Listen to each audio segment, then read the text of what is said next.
Home on the Pokemon with Fragments of Silicon.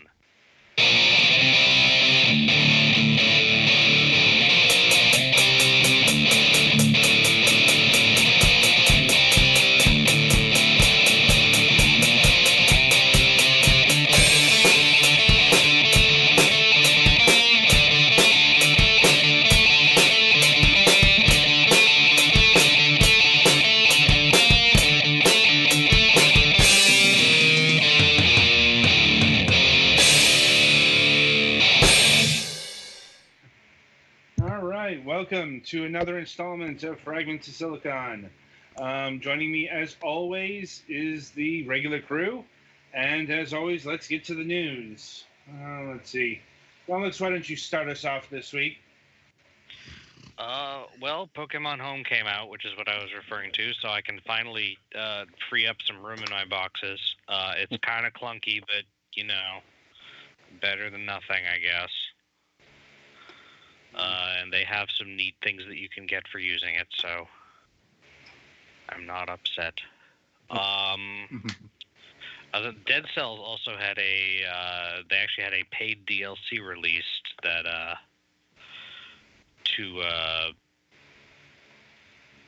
it's some new content that's not, most of the new stuff they've added has been like pretty end game stuff, so this is stuff that's supposed to be available earlier, so that's interesting. I have not actually gotten to play it yet, but it looks neat. I'm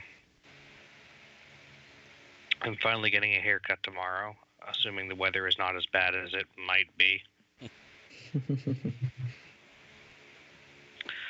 Because there's a storm coming, apparently. And I think that's probably about it. All right. Twilight?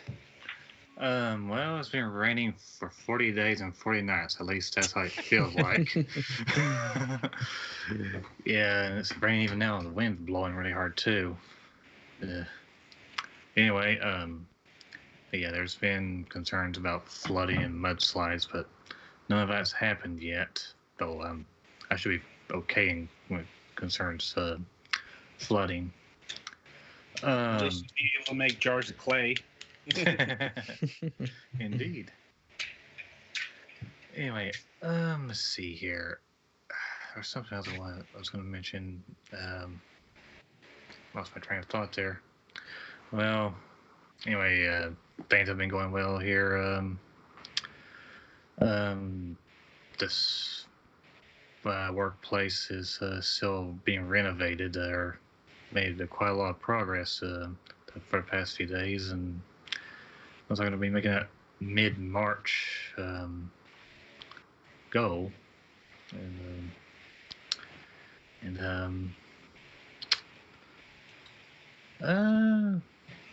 been also have to check on one of my neighbors' pet grooming shop. Make sure that their place doesn't get flooded. My landlord's been asking me to take care of that.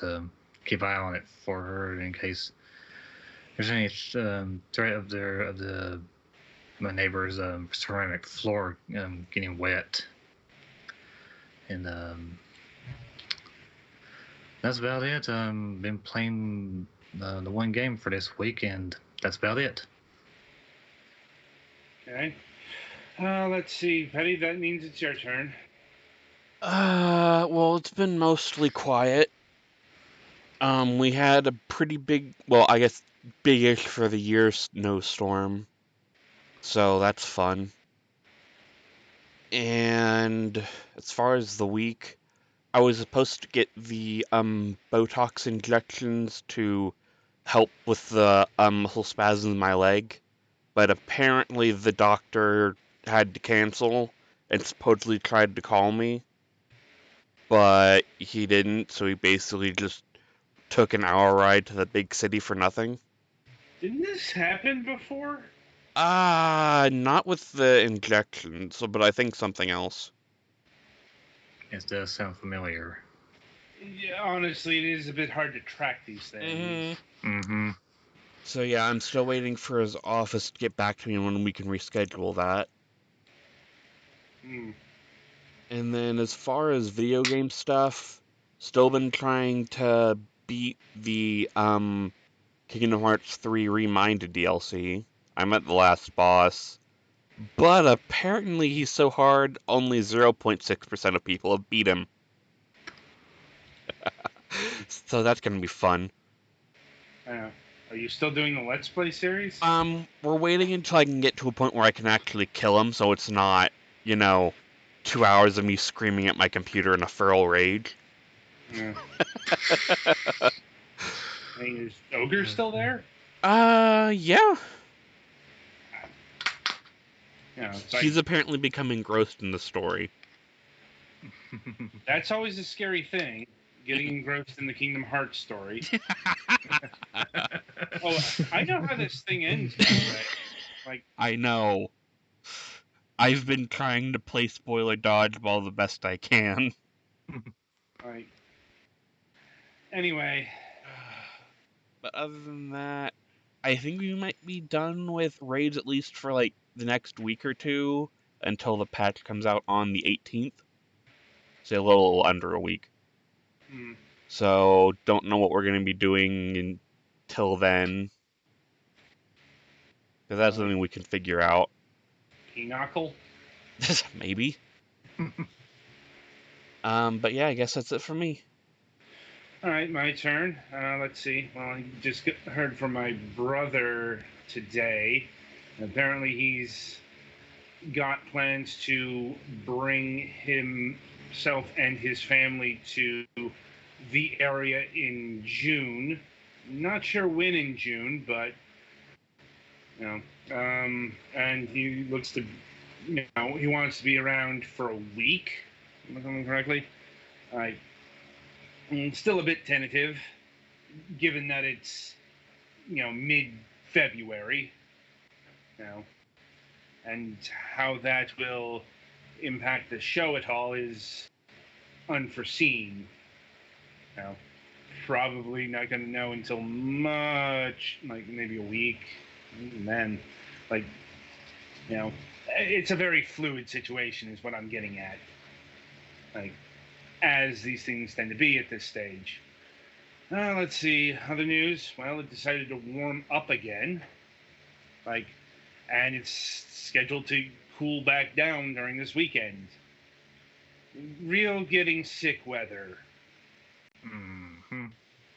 No, it's like, so thankfully, I have not gotten sick. I do not plan on getting sick, but never plan to get sick, do you? Indeed. Anyway, so I guess that tops off my news for the week. So, merrily we shall roll along to the interview portion of the broadcast, and joining us this week is Thomas Sharpe of Gossamer Games. Hello, thank you all so much for having me.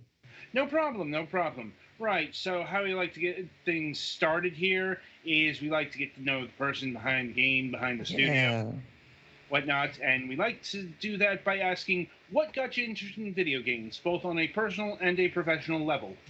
Oh, let me think. All right, so I've been playing games for as long as I can remember, right? Pretty much learned how to read playing Pokemon, and I was hooked ever since. So, yeah, games have always been a huge part of my life. I grew up in this place called Bandera, Texas, which is known as the cowboy capital of the world. So pretty much opposite of everything regarding like technology and video games and like nerd culture that you can possibly imagine. And so I was always like really interested in games, but I never really had like a lot of friends who were into the same thing and stuff like that. But I knew I wanted to pursue video games, at least like learn how to make them. And so I ended up moving to Philadelphia and going to Drexel University and learning how to do games. They're one of the like top game design programs in the country.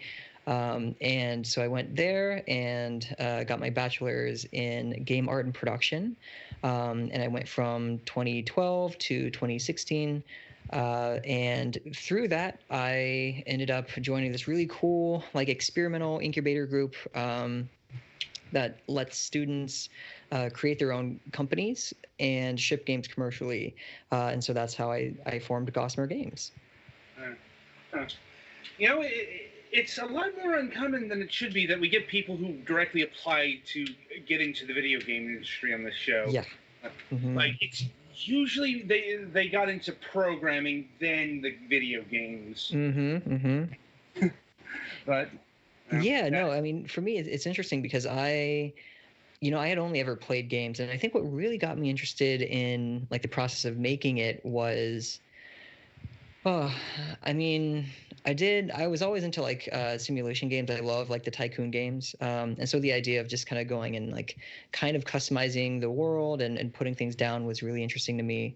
That's kind of what I grew up with. And then that kind of evolved when I started, I think it really evolved when PlayStation was doing their whole, like, play, create, share or something, like that whole campaign with Little Big Planet, Mod Nation Racers. Like, they had a whole suite of games that were all about, like, featuring user generation content. And I really got into that. And that was sometime during high school, I think. And that's what really pushed me over the edge and was like, wow, this is actually really cool. I was always involved in performing arts, and so I'd never done like traditional art, or like never really made anything myself. And so I loved just sitting down and, like, making stuff in Little Big Planet and Mod Nation and stuff like that. And yeah, that's kind of what really got me interested in games and the actual, like, production pipeline and the process of making them. And so I knew definitely going to college that I really, really wanted to pursue that.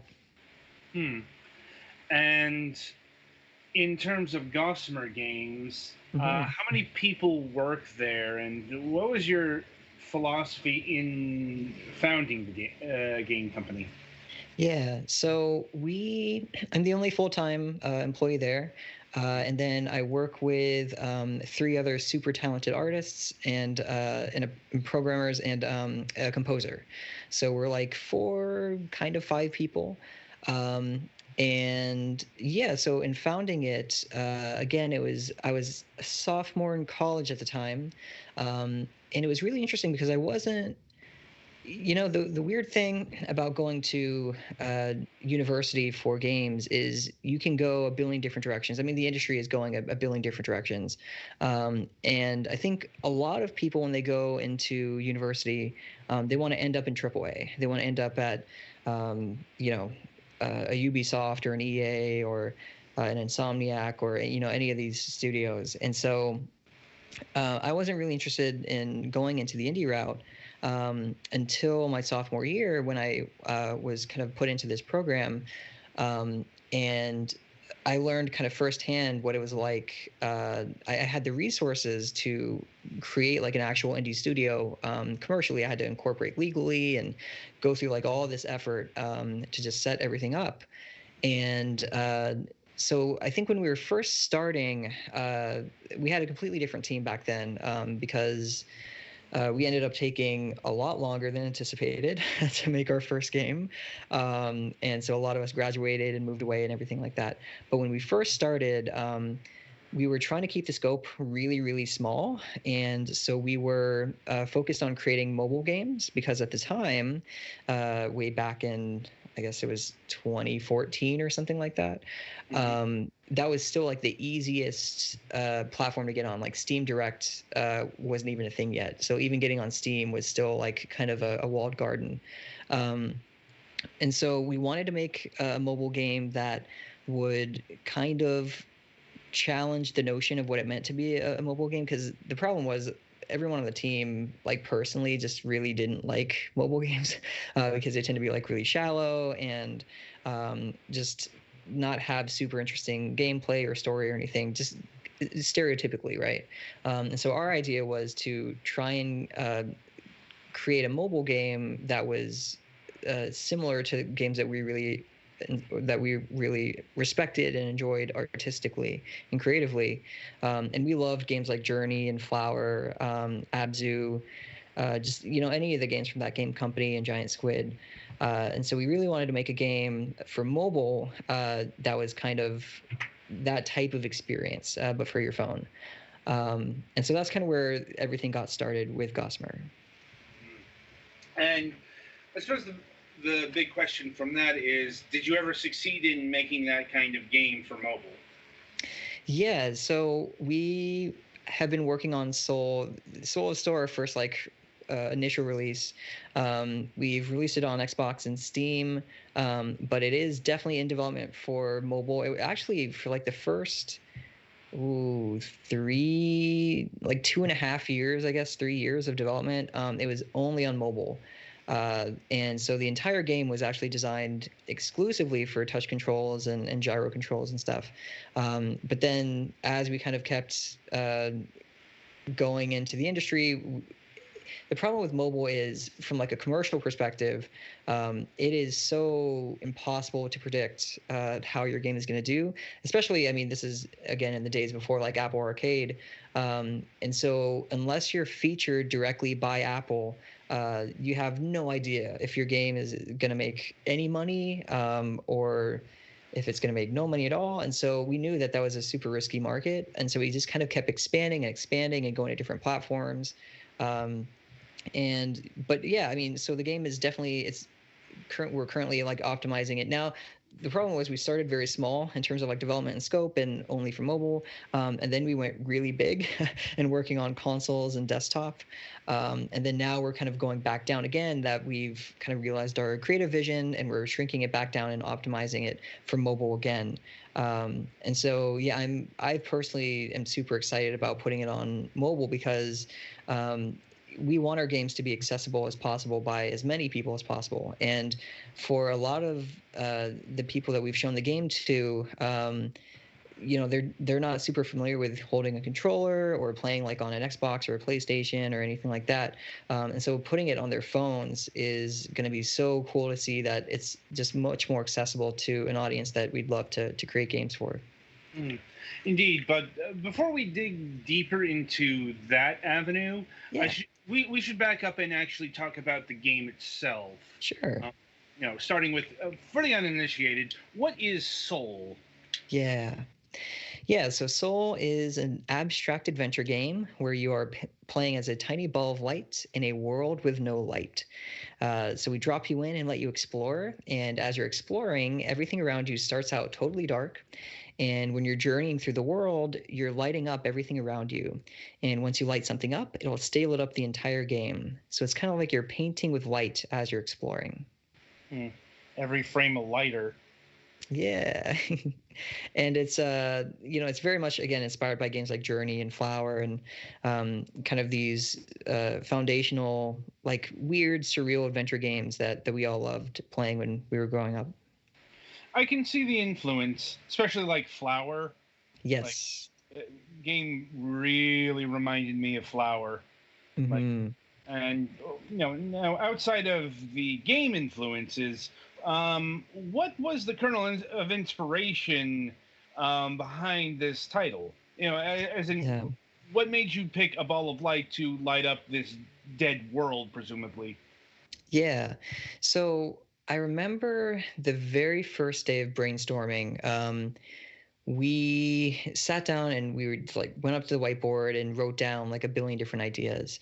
And one thing that we were all interested in exploring was this idea of trying to capture this feeling of loneliness through a game, because we were all at the time really interested in trying to capture these unique emotions through gameplay, not doing it directly through like a cutscene or like a narrative, but trying to do it through atmosphere. And so that was kind of like one emotion that just kind of really stuck out to us that we really wanted to try and emulate. And I think that made sense because, again, at the time we were trying to work on mobile. And so this idea of creating this very isolating, very kind of lonely experience for your phone was really cool. And so we were kind of hooked on that idea. And then we were talking about the different game ideas and trying to figure out which idea has the most potential for kind of evoking that feeling. And it ended up like the imagery of kind of being in this, totally dark area, and then kind of seeing the trail that you're creating around you, just really captured that aesthetically for us. And so that's the idea that we move forward with. And let me see here. In terms of the visual presentation, what made you go with such a high contrast style? It's not just you're lighting up the world. The world is, like in the footage we got here, it's purple, but I've seen ahead. It goes, blue, red, and so. Yes, yeah. Yeah, so that was the art direction of Soul has. Oh, it's probably changed out of everything. That's probably the thing that's changed the most over the course of the entire project. It is crazy for me to see the game kind of now that it's fully out there and finished, because it's I mean, even up until like a year before we finally launched, the art style was completely different, and we always knew that we were struggling for the longest time. Kind of the core of the game is you're going through and painting with light as kind of the whole premise. And we were struggling for a while because the contrast between what was light and what was dark wasn't high enough. And so you'd get high up in an area and you look down and try and look at your trail, and the contrast was so low that you couldn't really see the difference between where you've been and where you haven't. And that was a huge problem. And so we kind of kept iterating over the colors and trying to choose these really saturated colors that also kind of go around the color wheel, because that was one thing that we wanted to make sure is we're also using colors to try and kind of communicate the different tones of the story. We didn't want just, one feeling or one atmosphere through the entire game. We wanted that to kind of progress and change as you're going through your journey. But yeah, I mean, the colors and just the texturing style, we ended up with kind of this very fuzzy, blurry. I like to think of it kind of like a watercolor-esque aesthetic. That didn't happen until very, very, very late into production. But yeah, the graphics and the visuals have probably been the thing that's changed the most throughout the course of development. Not too surprising, given how games are made. Yeah, it's a super iterative process for sure. Yeah. But now, in terms of invoking emotions via gameplay, I'm guessing the central hub is that aforementioned color hue scheme. But are there any other ways that you use gameplay or mechanics to convey the story and emotions and the art of this particular title? Yeah, well, probably the most effective thing we use is music. We have an amazing composer that I met through college, the same university, the same year. I think it was like a year after me, actually. But he was working. This was his first soundtrack, and it came out absolutely gorgeous and amazing. And so we use a lot of dynamic sound work to have the music kind of seamlessly transition as you're progressing through the levels. And we use that a lot to not only kind of try and encourage you and push you through different areas in the levels, but also, again, I mean, music really is like the language of emotions. So using that as kind of the foundation for the tone and the vibe of the different areas was like definitely the most effective tool that we had. And then, yeah, I think another big aspect was pacing. We play around a lot with the different styles of movement that you have through the game. And so one question that we always get from new players is, can you jump? And the answer is no. It's kind of like a weird, I guess, concept to have like a 3D adventure game. It's not really a platforming game, but it looks a little bit similar, and not having a jump button. But the movement kind of changes throughout the entire game, and we use that to change the pacing. And so when we want the game to feel kind of slower and more grounded, we just kind of constrain you to just kind of rolling around on the floor. And then when we want to quicken the pace, we put you in a river and you're kind of floating down a river and dodging things. We have underwater sections, we have flying sections. And so using movement styles is actually a really, really big tool that we use to also try and communicate that tone. Now, in terms of pure gameplay, is movement the only mechanic present, or are there other things you can do here? It's all through movement, but there's definitely so every level is kind of like a puzzle, a very abstract puzzle, albeit. And so in the cave level, I guess we have like this weird beam of light that you're trying to figure out what to do with, and so we use some puzzle-esque mechanics like this, but they're all solved through just moving around the environment and finding things to interact with. And that was really important for us because, again, we had targeted mobile initially, and we wanted the controls to be very, very accessible. And so having a game that you could play, using a touchscreen and using a controller and keyboard and mouse and all these things.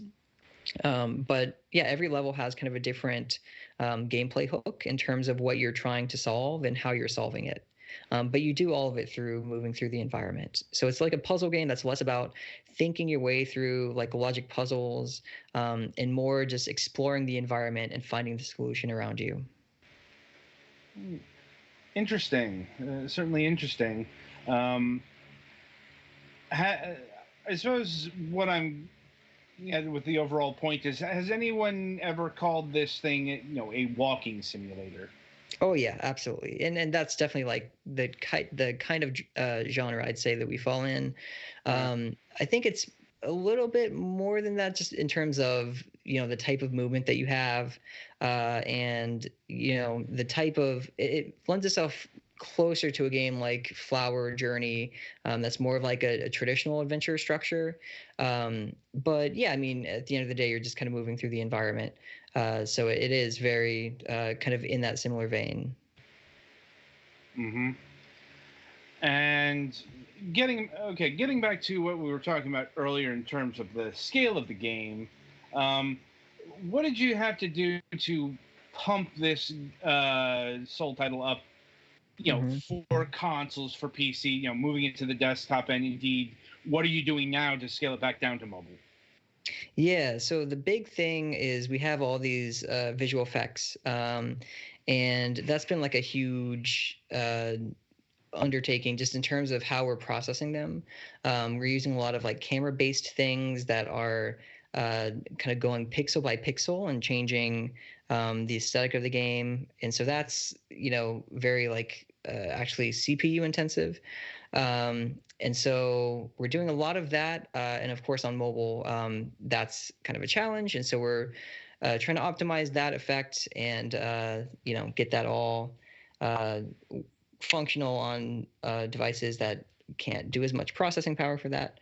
And then, yeah, I think the controls were a huge thing as well. Again, we had built everything for touchscreen and gyro. And of course, you don't really have that on controller. And for the longest time, I mean, even when we were doing like desktop builds, we were kind of like simulating the screen as a touchscreen, and it felt completely awful. So, yeah, we kind of overhauled the controls, overhauled a lot of the visuals.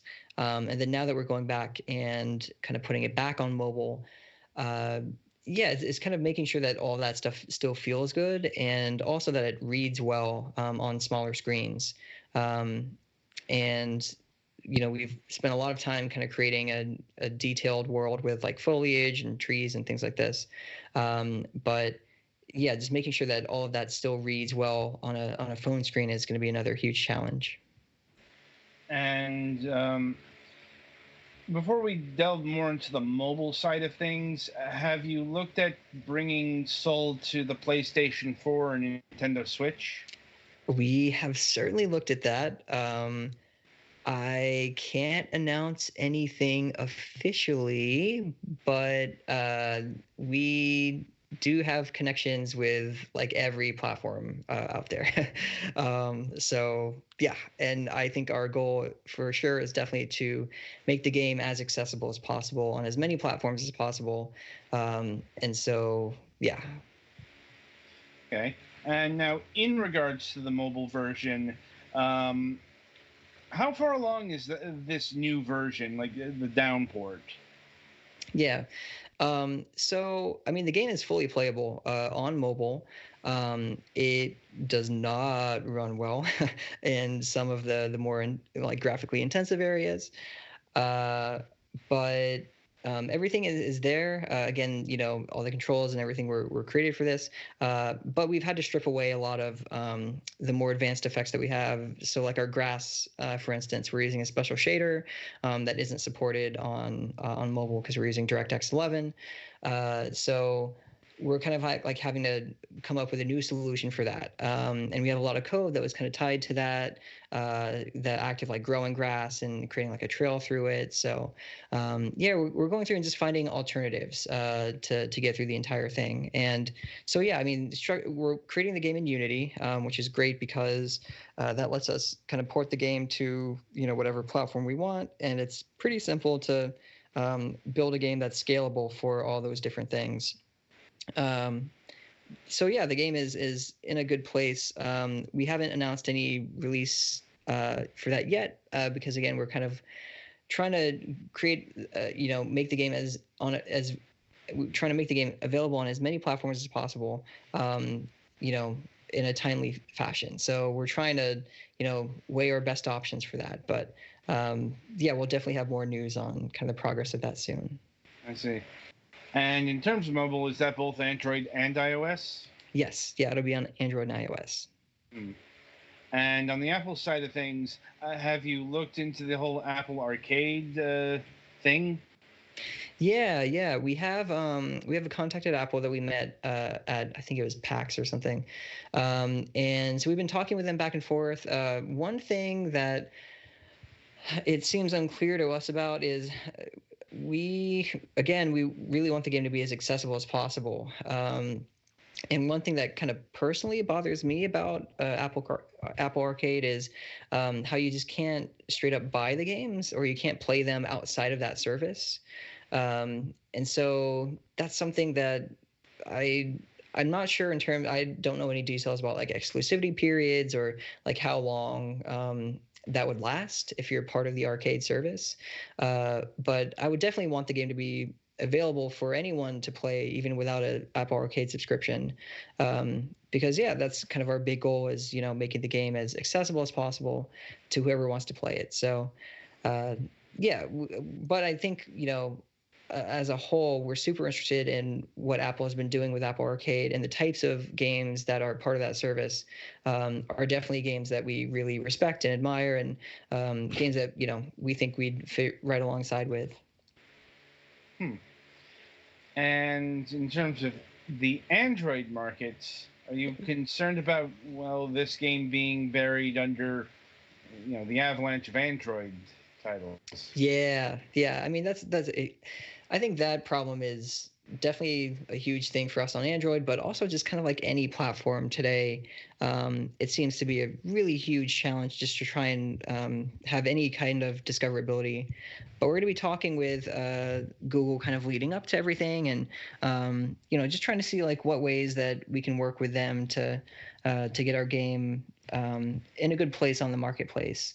But yeah, I mean, I think for us, and I know that premium games, which I think is pretty much, we've talked about having like a free demo version, and then you pay to have access to the additional levels. And I know that premium games on Android is kind of like a hard market there.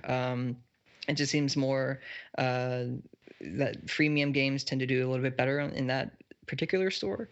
So that's something we've kind of talked about in terms of trying to get discoverability and having like better success in that market. But yeah, I mean, I think we'll kind of keep evaluating going forward and talking with Google and seeing how we can reach as many people as possible. Well, good luck to you on that endeavor. And in terms of the PC version, now in terms of computer platforms, is it Windows only, or are there Mac and Linux builds? It is Mac and Windows for now. We are kind of, as we're going through, we're optimizing again for mobile, and some of those changes are actually going to carry back over to desktop as well. And so we'll look at, we'll of course be updating our Mac OS and Windows builds, but we'll definitely look at Linux as well. because we want the game to be on as many platforms as possible. So we'll be looking at all those options. And the great thing again about Unity is it makes it pretty easy to make builds for all those different platforms. Indeed. Right, and now I'll turn it over to my colleagues here to see if they have any additional questions for you. Awesome. I think mine have been answered. I believe mine have been answered too. Yeah, I think Adam covered everything I was thinking of. Okay.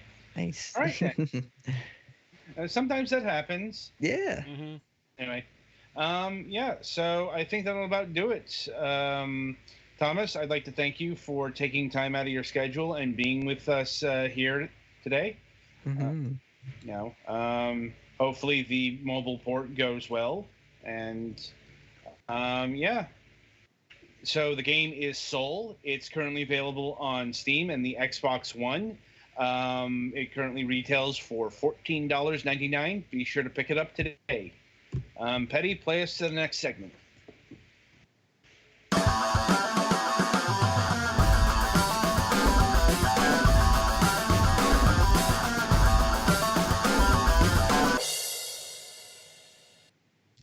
All right, welcome to the topic of discussion. It's currently a bit of a news lull. So, random topic time.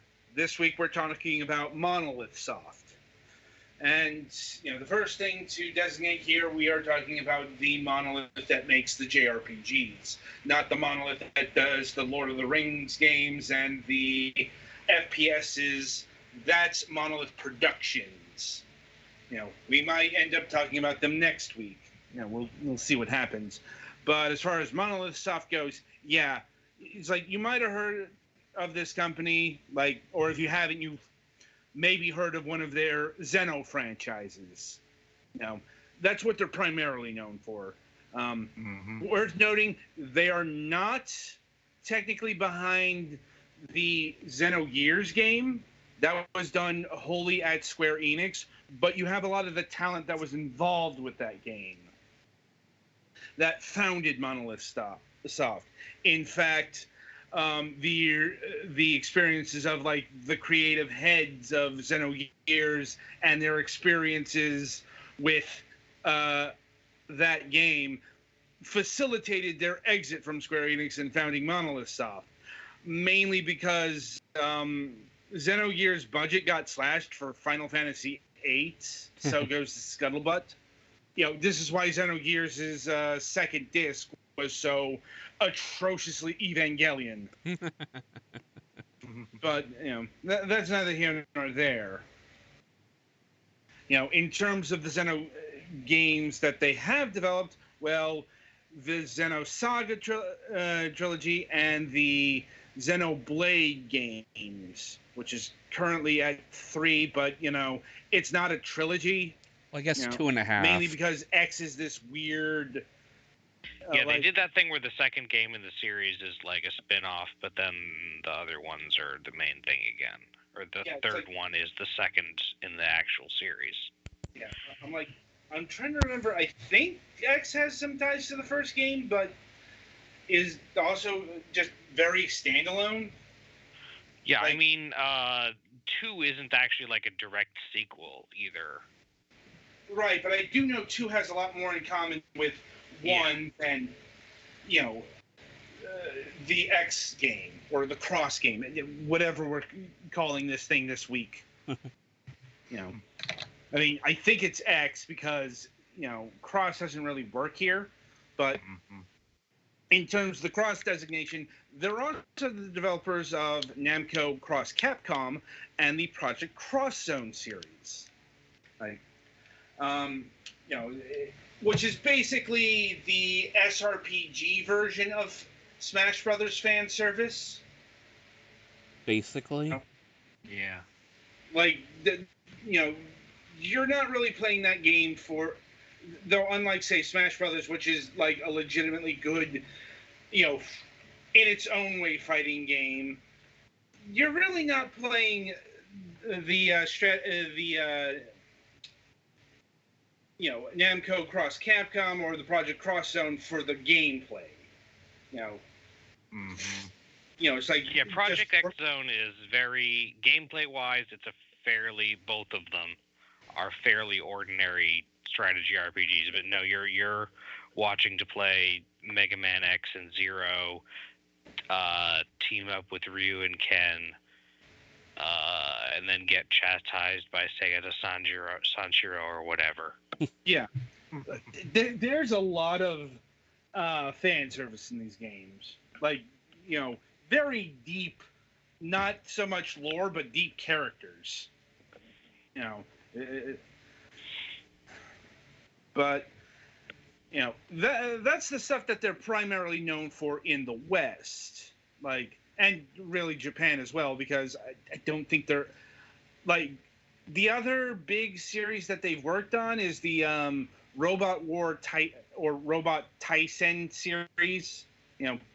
Oddly enough, or not so oddly, they call it Robot Tyson over here, mainly because the Robot Wars TV Super Robot Wars is a full translation, but there was a thing called Robot Wars that they wanted to avoid being confused with. Yeah, so keeping it Japanese evaded the issue quite nicely. That being said, the Super Robot Wars series that they worked on were some of the OG branches. And that's original generation. It's like those are the. Basically, every Super Robot Wars series has every Super Robot Wars game or small sub-series of games has a few original characters with original machines that they use as the main player character, and sometimes to tie the various stories of the series together. And then the OGs series were the ones that they made that just use the original characters from several various different games and kind of pin those together. And sometimes it works and sometimes it doesn't work as well. Yeah. And, those are the Super Robot Wars games we got, mainly because they didn't have to bother with the whole messy licensing situation. Right. Because Super Robot Wars licensing would be utterly impossibly terrible. Yeah, and so not worth it because a lot of the series a lot of the time are not super well known in the United States.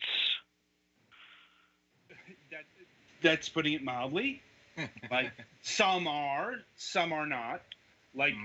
It's honestly probably easier to find a mech that hasn't been in Super Robot Wars than has been in it.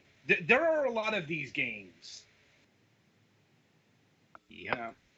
Now, that being said, these particular Super Robot Wars titles did not cross over, and that is the case for a few of their other releases, the DS RPG Soma Bringer, and the whatever the fuck disaster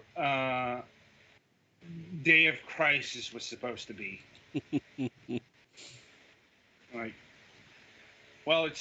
It was off-putting enough where Nintendo of America said, no, we are not going to bring this over. Europe published it, though. Europe did that quite a bit, actually, in the Wii era. In fact, Nintendo of Europe, we have them to thank for the rise of Xenoblade Chronicles, because Nintendo in the Wii era was kind of stupid. I think, and not just in the traditional motion controls whatever way. I mean that there were games that they just flat out did not want to bring over. Chief among them, the Operation Rainfall. Indeed. Yeah. I mean, not the only ones. You had the Disaster Day of Crisis here. Another Code R. The sequel to Trace Memory. There was the sequel to Hotel Dusk that got published in Europe only. Yeah. Project Zero or Fatal Frame 2 for the Wii. No, and there's 4 Fatal, as well. No, Fatal Frame 4 never got out of Japan. That's mainly because of the bug issues, and it was a whole thing between Nintendo and Tecmo Koei. Ah. But my point is, yeah, Nintendo of America sometimes had cheese for brains and did stupid things. Thankfully, this has been more than rectified in the case of Xenoblade Chronicles. I mean, the North American Wii version is maybe hard to find package, but I forget. Did that get a Wii U release on the eShop? I don't remember if it got an eShop release. They released a 3DS version. Yeah, it did get that as well. Although not, and it's about to get a Switch remake. Yeah, and we're not exactly sure if the Switch version of Xenoblade or Xenoblade 1 is being done by Monolith Soft themselves. There's honestly not too much information about it currently. But I'm sure we'll find that out in due time. But yeah, this is basically their resume. Now, as far as the company themselves, who are they out, outside of the games? Well, they are, their development ethos is really weird, in the sense that they are doing unconventional things that should be more commonplace in the video game industry, but aren't. Like, they foster new talent. And not just new talent in a grindy sort of way, more, we kind of want you to have a future in terms of, coming up with new games kind of things. And, they also don't believe in crunch. Mind you, this is something that they put out. I don't know how strict they adhere to it. Mm-hmm. Indeed. It's rather difficult to tell unless you have someone who works there, say. It's like, and, they also believe in, like, vacation time, and, just shit that you don't see a whole lot in the video game industry. Stuff that would make EA's head explode. A lot of companies. Indeed. This is that's so not a thing that's restricted to EA. Yeah. Yeah. And in terms of structure, Monolith Soft has two eras. It was initially founded as a branch of Namco, not Bandai Namco. It was established in 2000 or 1999. By Namco. So Namco was just Namco then. In fact, another reason why Monolith, the main reason Monolith Soft split off from Namco was because of the Bandai merger. They felt that they weren't really being heard anymore. Oh, right. Also, the other RPG series that they created was the Bots and Kaitios franchise. Mm-hmm. I did forget about that, but that's kind of the story of Bots and Kaitios in general. Yeah, Nintendo tried to hype it up, but yeah, it just kind of came and gone, unfortunately. Yeah. It's like, especially since, like I said, the main games remembered from this era are the Xeno Saga series. Mm-hmm. It does get a bit hard to keep track of these different Xenos, brain. It's like, right, also remember what happened with Xenosaga Episode 3. Xenosaga was supposed to be 6 games. Yep. Xenosaga Episode 2 did poorly enough where Bandai Namco was like, just wrap it up. Doesn't really matter. Even Xenogears, when they were doing Xenogears in the friggin' thing, in the complete works book, yeah. It's like, so on that level, Monolith Soft is doing really well because, as far as I know, they haven't had to rush out and wrap up the Xenoblade series. Now, granted, I'm not sure if the Xenoblade Chronicles series of games is planned out as a big, elaborate thing like the previous Xeno games were. Like, but yeah, in these days, Monolith Soft is owned by Nintendo, which was actually quite the shocking event back in 2006, 2007 when it happened. Because Nintendo, they are not known for purchasing companies. Like, even to this day, it's very rare. Not unheard of even at the time, though at that point they had only acquired Retro Studios, which is a subject for another topic of discussion. But, Monolith Soft saw the potential in Nintendo saw the potential in Monolith Soft, and yeah, they ended up initially purchasing about 80% of the company.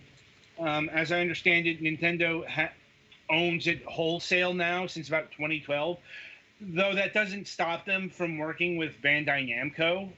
Even to this, to this day, presumably. Their last game collaboration was 5 years ago, but they've kind of been busy with the, developing the AAA RPGs as of late. Not to mention, it's real, like, there's nowhere else for Monolith Soft to go, per se. Like, they're not making another PlayStation title. They're never going to touch a non-Nintendo platform because they're owned by Nintendo. Maybe they might do a mobile, but once again, that would probably be a Nintendo initiative.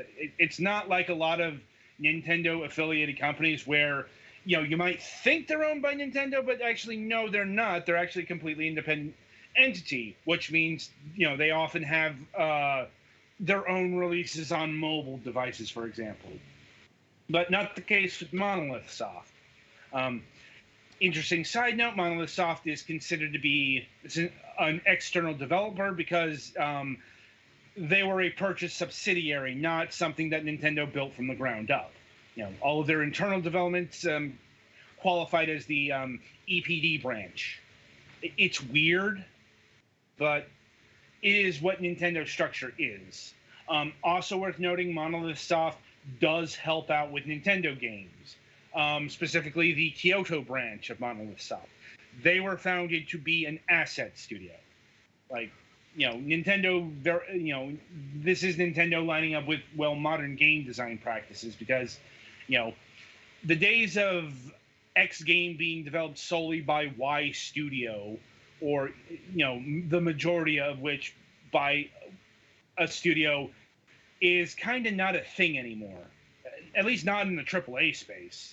Like, oh no, you've got a lot of companies working on things these days because games are just too big to have that old development mentality. So Monolith Soft, Kyoto does various asset things. They've done work on various Legend of Zelda games, Pikmin 3, the Splatoon games, and so on and so forth.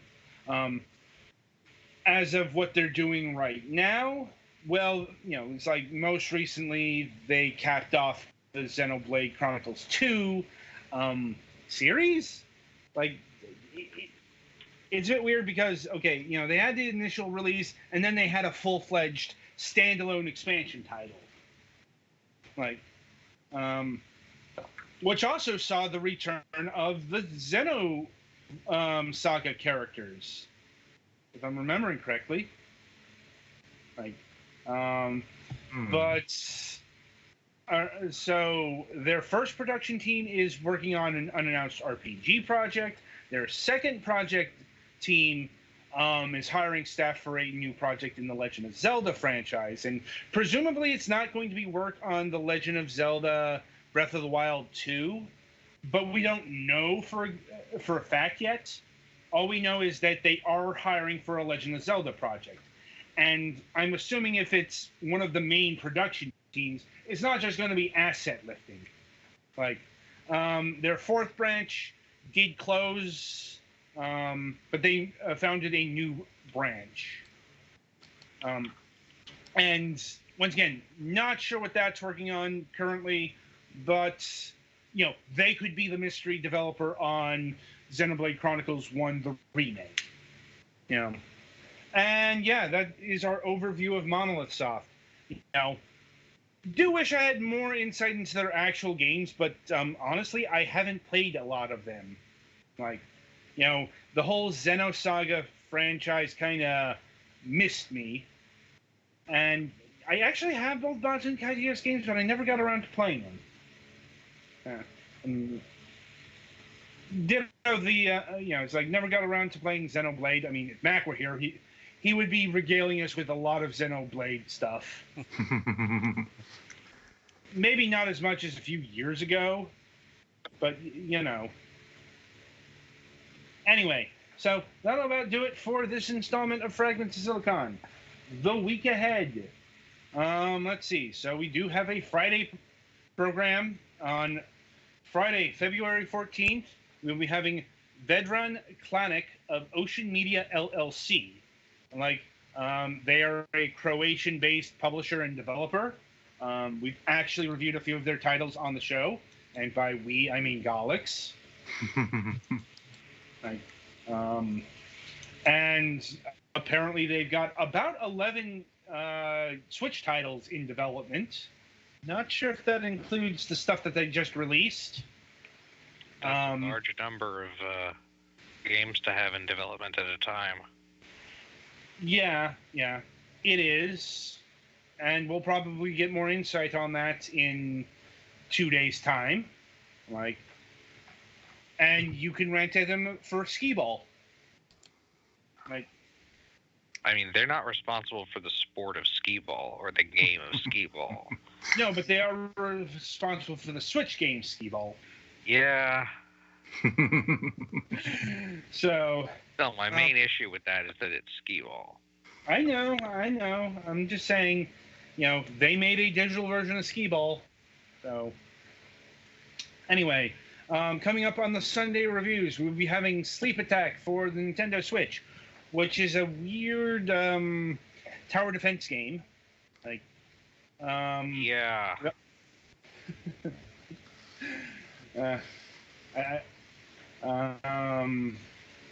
Did you need the copious amounts of notes that the fact sheets? I haven't played it much yet, but I'm still kind of concerned because actually I didn't want to start it if I didn't have those notes on hand. So I've copied them into my Discord so that now I can.